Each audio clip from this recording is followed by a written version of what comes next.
from a mission and from a values perspective, what are we trying to do? Much to what any company should be asking themselves, what's that problem we're trying to solve? And then how do we build a solution around that?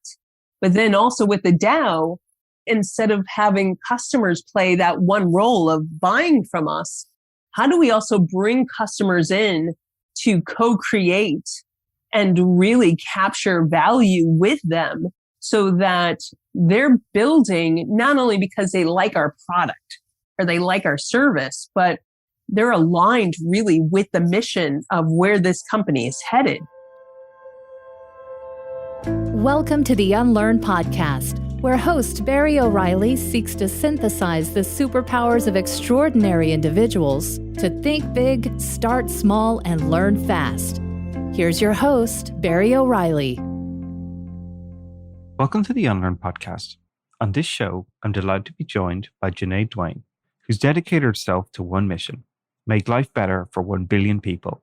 Now, Ja-Naé is an award-winning innovator and expert who identifies trends that will help pave the way for the future through forecasting and building complex systems.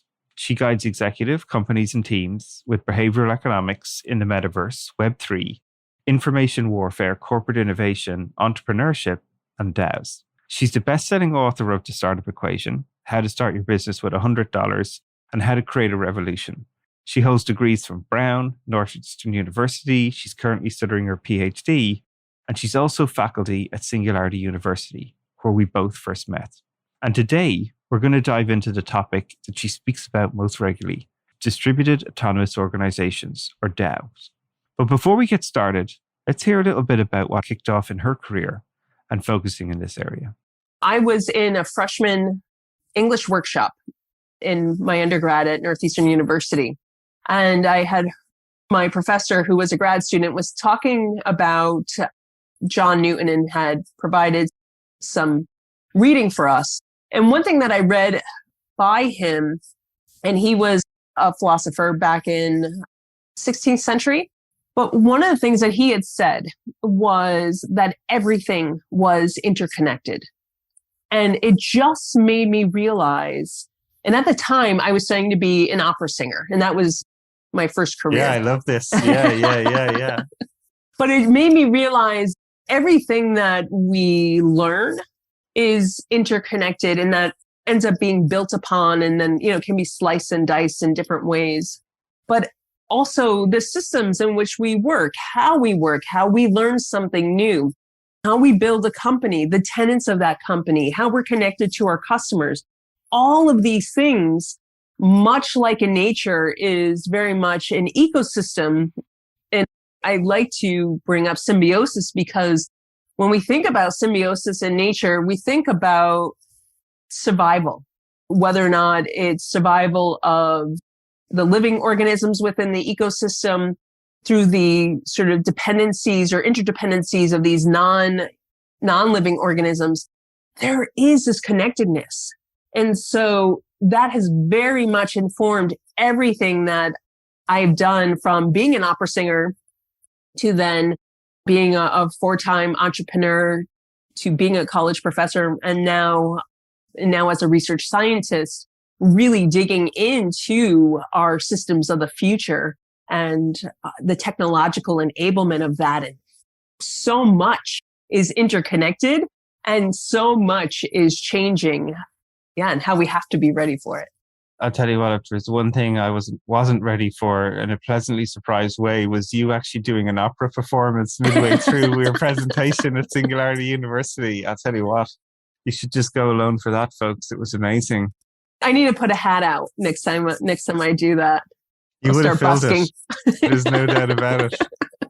Even interestingly, the purpose of that talk was about a topic that I think is fabulous, yet still in the early days and many people trying to get to grips with. This notion of distributed autonomous organizations, or DAOs, which for many people feel like one of these foundational cornerstones of what's been called Web3, or really the future of how the internet, the world, could become programmable. And this notion of writing company sort of policies or a thesis for how the business is going to operate as a sort of programmable set of principles and contracts, really, about how a company is going to work together. And you were leading us on fabulous workshop that you've designed. I highly recommend people go and check out. You've published this workshop about how to construct a DAO that anyone can download. You've made available open source. I think it's fabulous. I'll put a link in the show notes. But tell us a little bit about your journey to understanding or experiencing what decentralized autonomous organization is, or a DAO. What was something that you had to unlearn as you sort of went through the process of experiencing or learning what the hell a DAO is? Because believe me, as you joked, most people in the room were like, I hear what you're saying, but I don't understand what you're saying. Help us sort of understand a little bit about even your own journey to understanding this space, what some of the steps you've taken, some of the aha moments you've had along the way. So that workshop in particular, just seeing there were folks who really have been living Web3. It's almost when we talk about digital natives, where digital natives intuitively get how to work with certain technologies. In VR, in my research in VR, we see where digital natives feel more immersed in experiences rather than folks who may be older who haven't necessarily grown up with that. I found in that workshop that those who knew Web3 and are in some way dealing with Web3, maybe have a crypto portfolio, maybe they have digital assets of their own, they intuitively got it. What's challenging about DAOs first, and then I'll get into my own journey, is that when we look at the idea of a distributed autonomous organization where all the members of that organization can vote, maybe in different capacities depending on levels and depending on what the rules of the DAO are.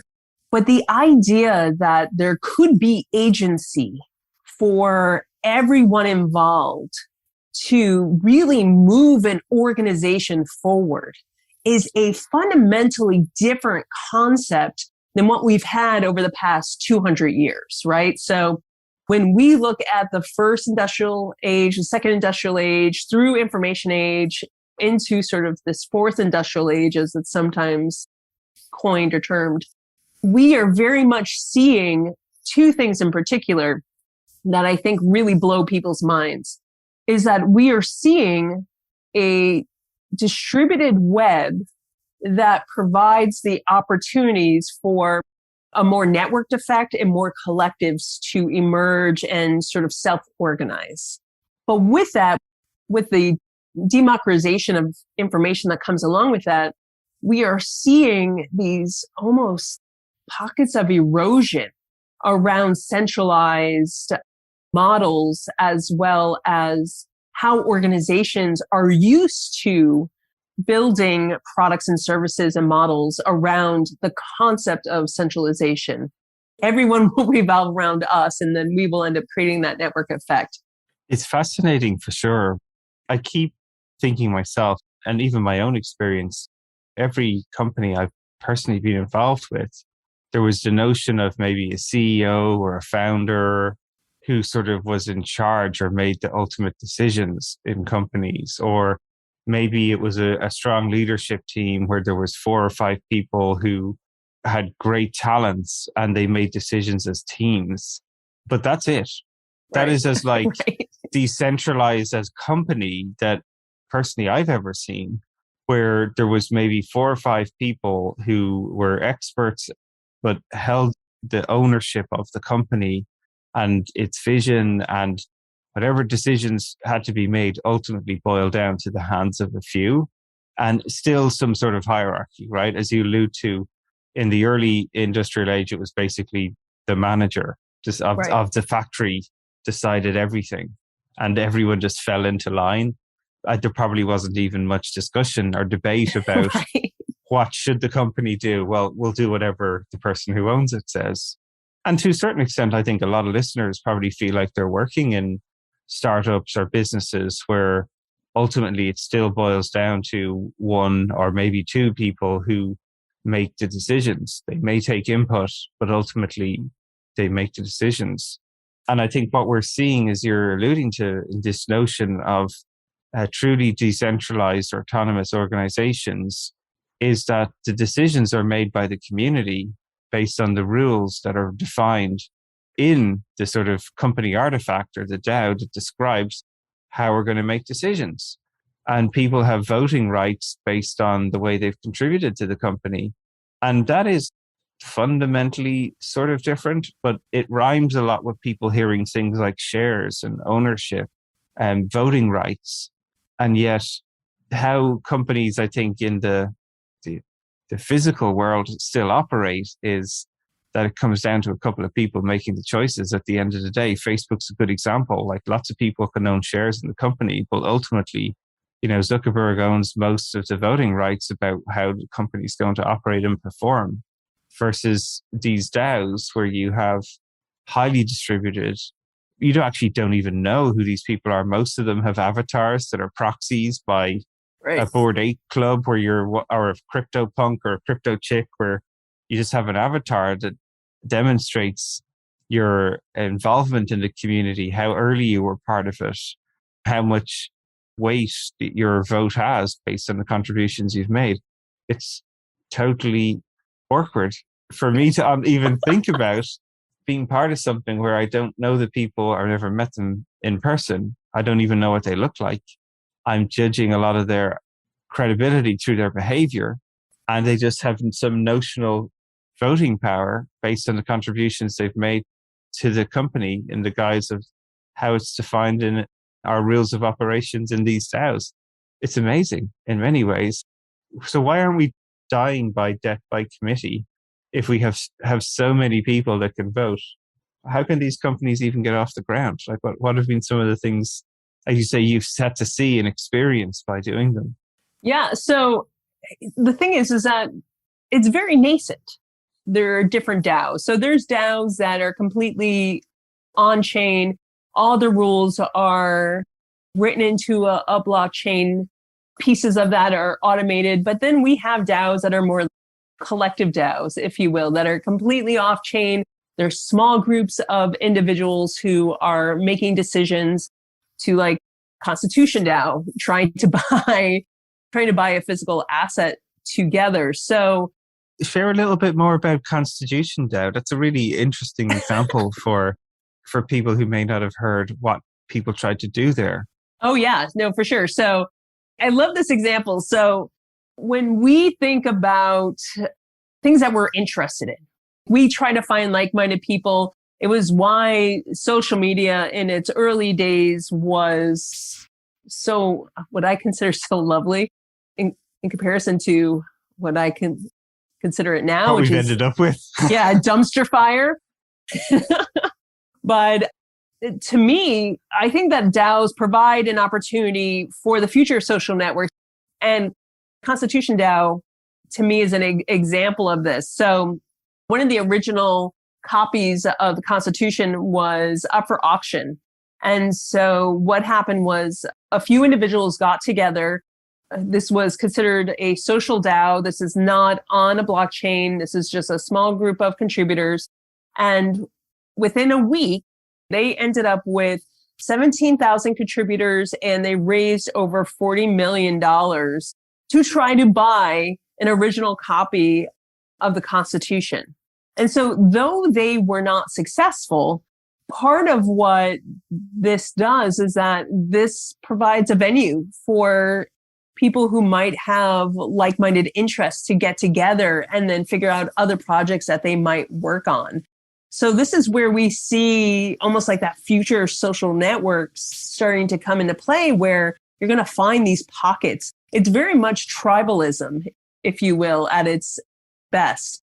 But that's a really great example of a social DAO.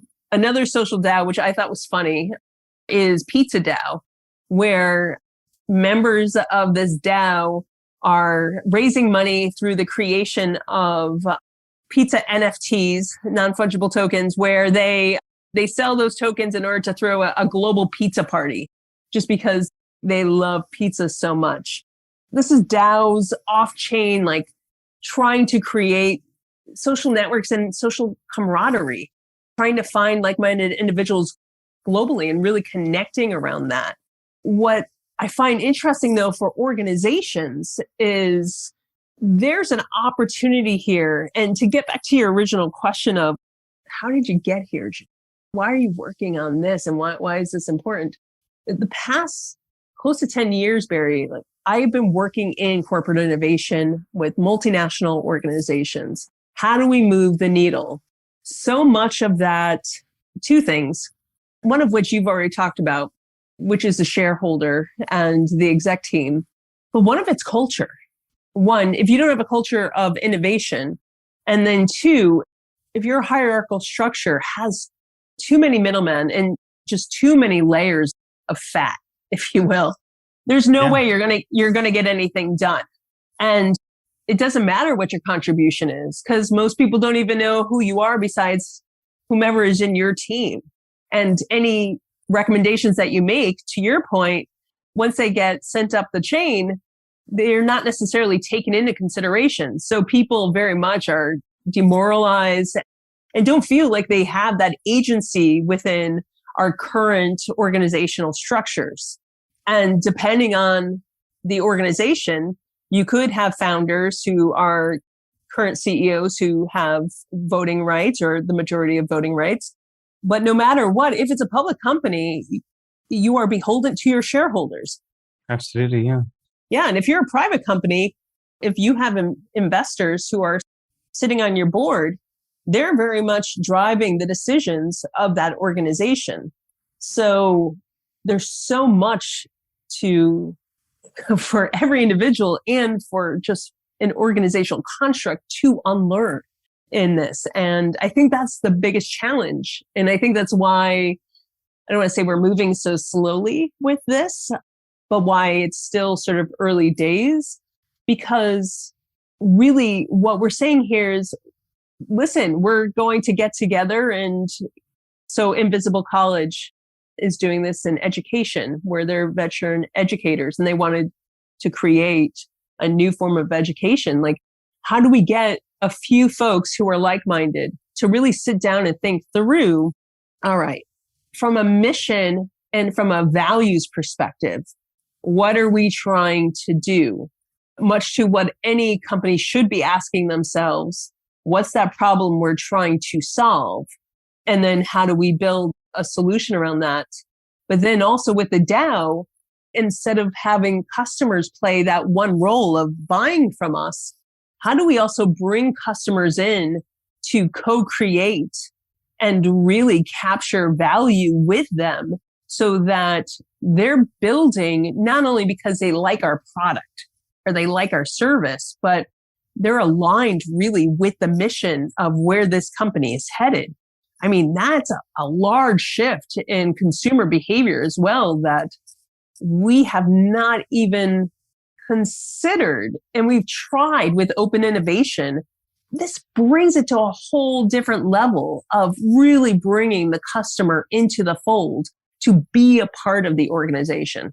Yeah, no, it's super fascinating.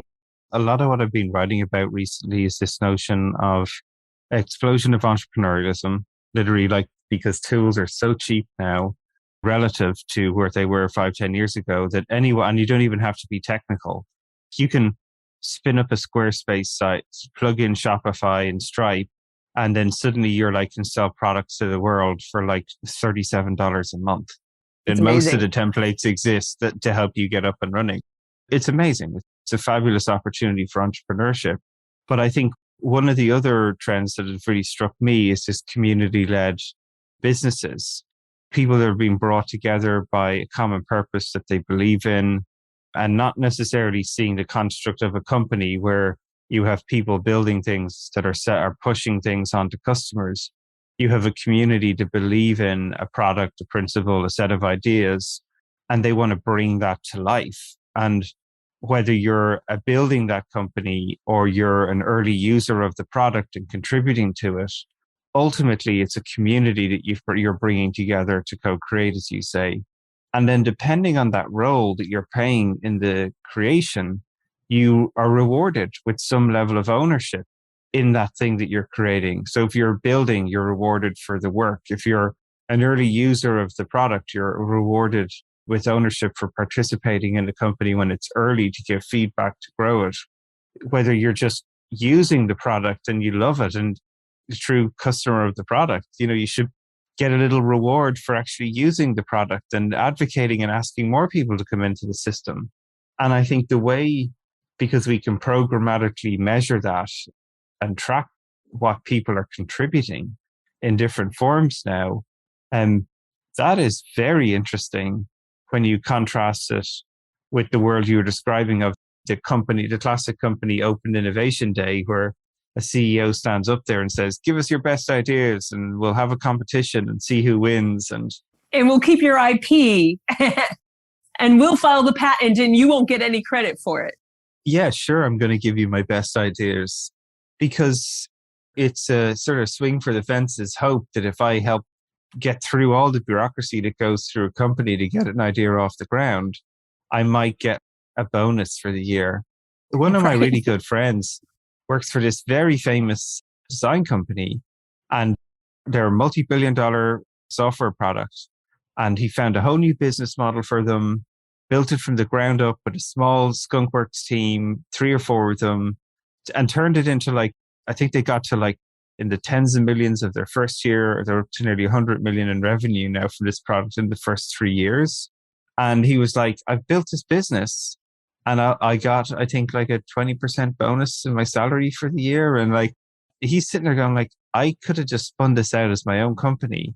Sure, I had a brand to support me and what I was doing. And no one ever does anything exactly on their own. But the feeling of almost anger for how much people had contributed, not just him, the team, all the people that brought that business idea to life, which is going to be a serious source of revenue for that large company for many years to come. And yet their contributions and reward for their effort is they're only given money. They don't even own more of the idea that they help bring to life. Right. And there's something I think that feels wrong to certainly the new generation of people coming through about that whole equation. Right. And so I think there's so many interesting things here happening, as well as this way to fund things now, which has been changed massively, where funding, as you said, is that your pizza DAO friends, they just basically start making graphics of 10,000 pizzas and everybody can buy a graphic for $1 and suddenly they've got $10,000 raised where they can use that to build products, to market for the DAO, these communities can self-fund themselves, which again is really powerful. That's been one of the most fascinating things I've seen from this whole world is, as you say, the different types of DAOs, it still brings a community together. And if they believe in something that they enjoy, that they love, that they want to see in the world, they can essentially self-fund themselves by creating an NFT or token, a badge, whatever you want to describe it as, and mint it. And people can buy them and it gives them access to that community and it raises capital that can be reinvested in building out the community. And that in itself is a fascinating funding mechanism for all of this. It's really interesting, as you say, that we're really starting to recognize or have a mechanism where people can gather around ideas, purposes, missions that they believe in, self-fund those missions, and then every part of their contribution be recognized at a programmatic level, whether you worked on building the company out by creating a website and writing software, whether you were an early user of the product and gave feedback to the team that were building, where you're just part of the community contributing. And it's very easy for that contribution to be recognized by giving tokens, shares, equity, ownership, basically in the institution based on the rules that you describe in these organizational sort of policies, procedures, contracts captured in a DAO. I just think that is amazing. And we don't even know, this is as you say, it's the break of dawn in this whole space. So we still even haven't figured out how to do this correctly. And yet there's And still here we amazing are. communities. Yeah, no, it's fabulous. Such a great point. People are tired. They're tired of not getting the recognition. They're tired of putting in a lot of work and sometimes others getting recognition or building something. Because I know this to be the case in many industries, like build something and the next thing you know, their job is eliminated. What did I just build for your company over the past 10 years? And now we're parting ways, but yet I've brought you in millions of dollars in revenue and a whole new product that's part of your core capacity. That happens all the time. So I think that there's a bit of that. And then I think that there's also a bit of, we have right now 4 generations within the workplace. And this is the first time in history where that's been the case. And so I think it's just a convergence rather of things where we have folks who are coming into the workforce, but there's really no place for them within our traditional hierarchical setup because we still have boomers that are still working and obviously don't want to retire and are looking to continue to show their value. So I think that those 2 variables in particular lead us to, well, there has to be a different way. And that converging with Web3 technological enablement, I think has allowed us to explore this as the next shift in business modeling and what we consider organizations to be. Organizations like brands are living organisms. They change and evolve. And to me, this is just sort of that natural evolution of an organization as we shift with technology. So I love lots this. of opportunity here. Yeah, right. But I think one of the things that's the most interesting for me personally is that we're sort of like obfuscating out the exterior of people as well. And what I mean by that is, like, say you join one of these projects, there's 10,000 of these avatars minted as an NFT, just a JPEG. But that sort of becomes your new persona. You are Board 8 Yacht Club 47386, where you're blowing a piece of bubble gum with sunglasses on. And Is that I don't yours? know if you're, the thing is, I don't know if you're 12 years old, Right. if you're 75. I don't know if you're white, black, Asian, Indian. I don't know how long you've been in the industry and my 58 years of experience. All I can see is your behavior and your contribution. And that even in itself as an idea is huge for me personally. We're judging people based on their behavior, what they've done in the past, projects they've been involved in, how they contributed, were they a bad actor, a good actor? Because all that information will start to become available, and less so about the externalities of people, like their age, their gender. A lot of these things that actually, I think, inhibit a lot of biases and problems that block innovation happening. Because why would we listen to the graduate when the CEO of the company's been in the industry for 25 years and knows how to do it? Why would the graduate speak up with their great idea? What's That's the right. incentive? They have to get through many cultural bureaucracy barriers, never mind just being heard and treated as all ideas being sort of equal in a way.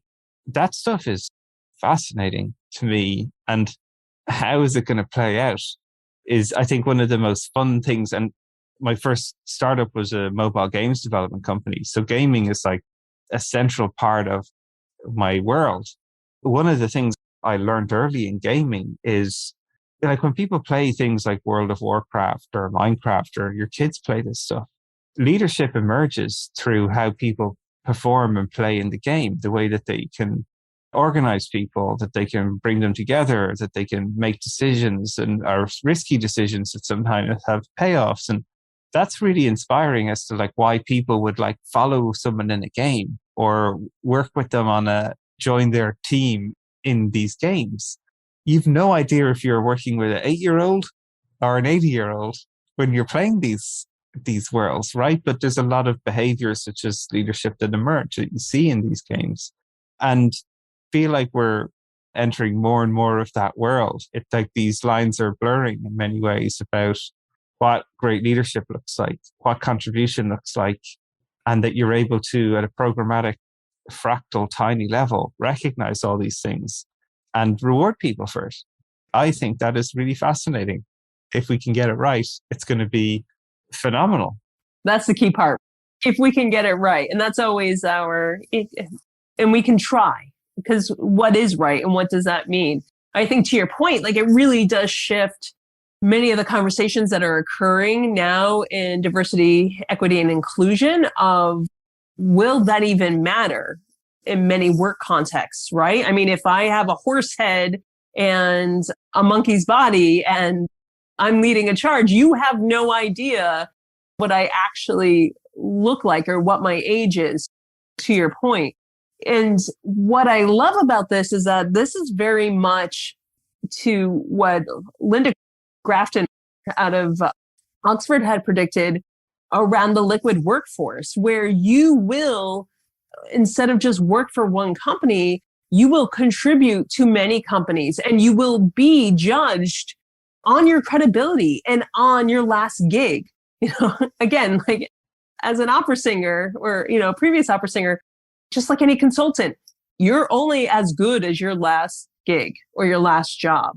And so really reputation will end up having, when we think about scoring or, you know, how we evaluate, reputation and credibility are two things in which we will then start to really examine when we bring people onto projects or when we bring people into a DAO, or if we decide to work with them or play with them in a game in some capacity. So really being honest with oneself and saying, hey, how can I, as I move into this future of work, because that's very much what we're talking about here, like, how can I make sure in order to enhance my engagement and only work on things that I believe in and that I can bring my best self to, so that I'm not doing a crappy job or I'm not just trying to pay the bills? How can I make sure that I'm picking those projects or those DAOs correctly so that I can contribute in a way that will enhance not only my reputation, but my credibility, despite wherever I might be in the world, whatever I might look like, and whatever avatar I might use at that time. I mean, there's just tons of opportunity there. Super fun. So just to give people a few tips then to get started, because I think that's the hardest part about this whole world. What were some of the small steps you took to start actually exploring this world in sort of a safe to fail manner in a way? What were some of the things that you found were helpful for you? Yeah. So first, if you are unfamiliar with sort of the changes in Web3, just please, for your own sake, begin there. Start to understand how blockchain is changing many things. Look and understand how, say, digital twins are being used. Understand the tenets of virtual reality and virtual worlds and the construct of the metaverse, which are interconnected virtual worlds in which we will be spending much of our time. Understand those things first. Understand a bit of crypto and understand what NFTs are. Like, just get a lay of the land. And I'm happy to send over some resources to Barry so that we have them in the show notes for this. But I would begin there if you are not already involved. I would then go and explore different projects that are on different chains. So for me, a place where you really might want to start is go and look at some of the protocols or protocol DAOs. You know, so like you might want to look at MakerDAO, or you can really go to DAO operating systems. DAO operating systems are DAOs that build DAO. So you put a DAO on top of a DAO, if you will. So going to Aragon, I mean, Aragon alone has, last time I checked, they had about 1,500 DAOs on their system. So just exploring some of the DAOs that exist there so that you can get a sense of the different projects. If you do not already trade crypto, I would then also have that be something that you dig into next, because that's going to be very important when you start to think through what does this look like? How then, if you own some Bitcoin or Ethereum or some Holo, like how do we then change them through various protocols? You have to get used to trading some of that first. So I would actually dig into some of those tenets, and then I'm happy to provide a bunch of resources if you're a little farther along and you want to start to make a DAO yourself. There's actually some great resources out there that I can then provide to Barry to put in the show notes, because there's some fantastic people providing tutorials that make it super easy to then figure out, all right, if I want to toy around with this with some friends of mine just to explore, how might I do this? And that's really, I'm big on small and quick tests. So that's how I would start to iterate and get started. Yeah, no, I think this is great advice. I always felt, even maybe this is my own personal approach, but I always feel like you have to have a little bit of skin in the game. Right. Like the way to learn crypto is to buy a little crypto. You don't have to spend $1 million, put like $50 in or whatever you're comfortable even losing. But just, I think once you make this sort of little financial commitment to it, suddenly you're like looking at the price of it every day. And then you're starting to wonder what makes it go up and down. And actually, another way, one of the models in this world is learn to earn, where you can go to some of these exchanges, be it Coinbase or others, where they'll give you Bitcoin to learn about Bitcoin. And that's another, it's almost like a free way to get some crypto. It's like learn about it on their platforms. And then you can start to, use that to make a trade or to look for some of these DAOs that might be interesting to you, projects that you think are fascinating, and get involved with them and then contribute in some way. As you say, like do something, like use the product, and they might end up giving you some tokens in that DAO because you used it and gave them feedback. Just there's very little interesting ways just to experience what these communities, companies, or projects. These words are almost interchangeable in some ways about what these are. I think it's fascinating. But yeah, great advice to get started. I also want to point everybody, though, to something that you shared about. You've actually created this sort of a DAO board, which I think is a great little exercise for people who are trying to envisage what a DAO might mean. And you've open sourced it too as well, which I think is really a great set of questions to think about if you're going to create a DAO. Like, what are some of the things to think about from the process of creating it to governance, incentive structures, and how you get connected with the community? I think is a really great tool that really stood out to me as well. So before we close, what are you most excited about as you look to the future with this whole space? What's making you sort of jump up and go, wow, what's going to happen here is going to be something truly unique and different? Yeah. So two things. I'm really excited to see how DAOs evolve, particularly from a legal perspective. So here in the US, there's only one state that has DAOs or allows DAOs to become an LLC. So seeing how legal entities and structures are going to change for DAOs and how that then shifts how we think about DAOs is going to be an important conversation. I'm excited to see where we head with just the evolution of DAOs. And then the biggest thing I'm excited about is the disruption to some of these models. When I think about education and I think about how really we're doing a disservice to students and for individuals who are looking to do lifelong learning, we are now at a crossroads where we can really look at the system and invent a new one.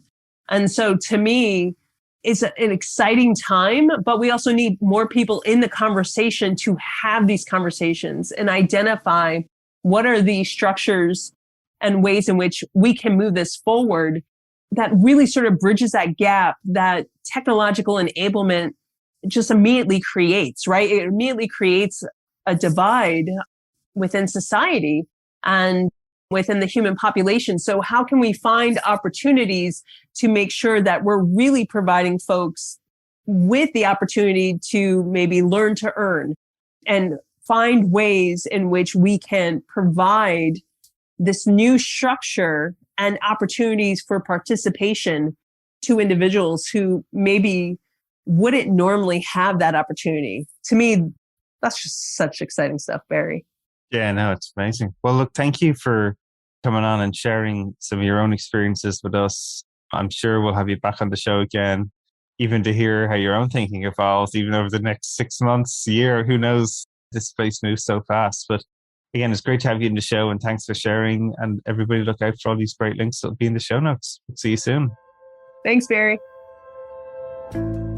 Hey, everyone. I hope you enjoyed that show, but I'm even more delighted to share the exciting news. I've recently co-founded a new venture studio named Nobody Studios. Now, Venture Studio is a vehicle for the rapid creation of new companies, from ideation to acceleration and growth. And our purpose at Nobody Studios will be to de-risk pre-seed stage business ideas.